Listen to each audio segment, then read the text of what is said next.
Paper रोज leakage हो रहे हैं। दादा भोसले, दिलीपरावजी येळगावकर, धैर्यशीलजी कदम, मनोज लोगों को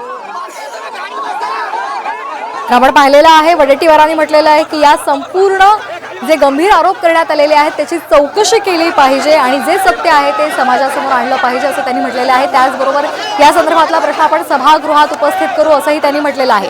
ही आपण थेट दृश्य पाहतोय, अंतरवाली सराटीमध्ये मनोज जरांगे पाटील आक्रमक झालेले आहेत आणि आता ते सागर बंगल्यावर जायला निघालेले आहेत। पायी चालत ते निघालेले आहेत मुंबईच्या दिशेनं।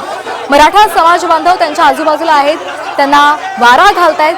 तुमची प्रकृती ठीक नाहीये त्यामुळे तुम्ही संयमानं राहा असं त्यांना सांगितलं जातंय, त्यांना विनवणी केली जाते। मात्र मनोज जरांगे पाटील आता ठाम आहेत, ते मुंबईच्या दिशेनं निघालेले आहेत। सागर बंगल्यावर मी जाणार, तिथे मला मारून दाखवा असं थेट आव्हान त्यांनी देवेंद्र फडणवीसांना दिलेलं आहे।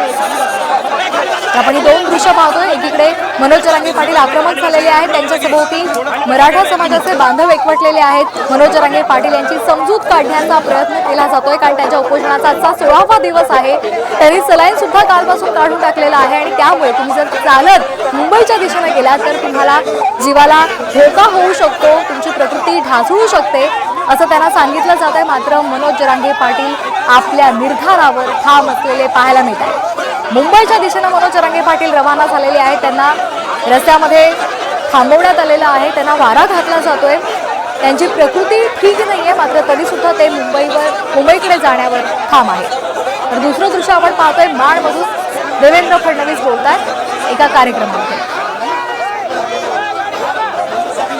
मनोज जरांगे पाटलांनी देवेंद्र फडणवीसांवर अत्यंत गंभीर स्वरूपाचे आरोप केलेले आहेत। माझ्या विरुद्ध षडयंत्र रचलं जात आहे, मला बदनाम केलं जात आहे आणि हा मराठा आरक्षणाचा लढा संपुष्टात यावा यासाठी सरकारकडून प्रयत्न केले जात आहेत असे गंभीर स्वरूपाचे आरोप देवेंद्र फडणवीसांवर मनोज जरांगे पाटलांनी केलेले आहेत।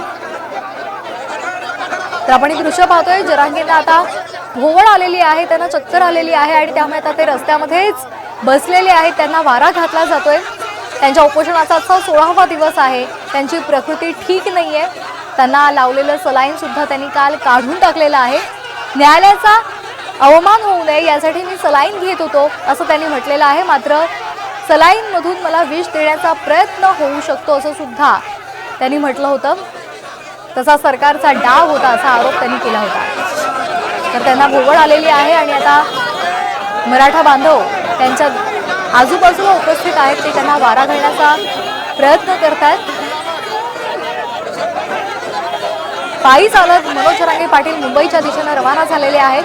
मात्र उपोषण सुरू आहे, त्यांच्या उपोषणाचा 16वा दिवस सुरू आहे आणि पायी चालत निघाल्यामुळे त्यांना रस्त्यातच आता भोवळ आलेली आहे।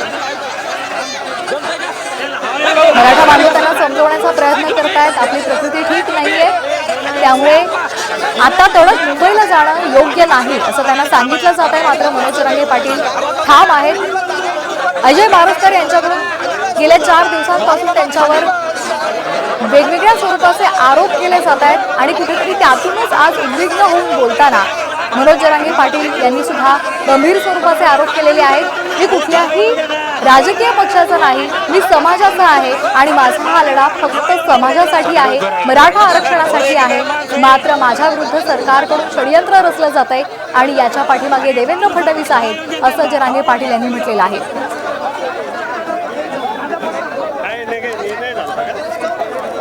दरम्यान या संदर्भात राजकीय नेत्यांकडून सुद्धा आपल्याकडे प्रतिक्रिया आलेल्या आहेत। दीपक केसरकर यांनी म्हटलेलं आहे की जरांगे पाटलांनी चुकीचा समज करून घेतलेला आहे, त्यांची मागण्या ज्या मागण्या त्यांनी ठेवलेल्या आहेत त्या मागण्या आम्ही पूर्ण केलेल्या आहेत आणि आता सगळे सोयऱ्यांसंदर्भात ज्या हरकती आलेल्या आहेत त्यावर विचार सुरू आहे, त्यावरची प्रक्रिया सुरू आहे आणि ती प्रक्रिया पूर्ण झाल्यावरच त्या संदर्भातला निर्णय होईल आणि त्यामुळे जरांगे पाटलांनी समजुतीची भूमिका घ्यावी असं आवाहन दीपक केसरकर यांनी आमच्याशी बोलताना केलं होतं।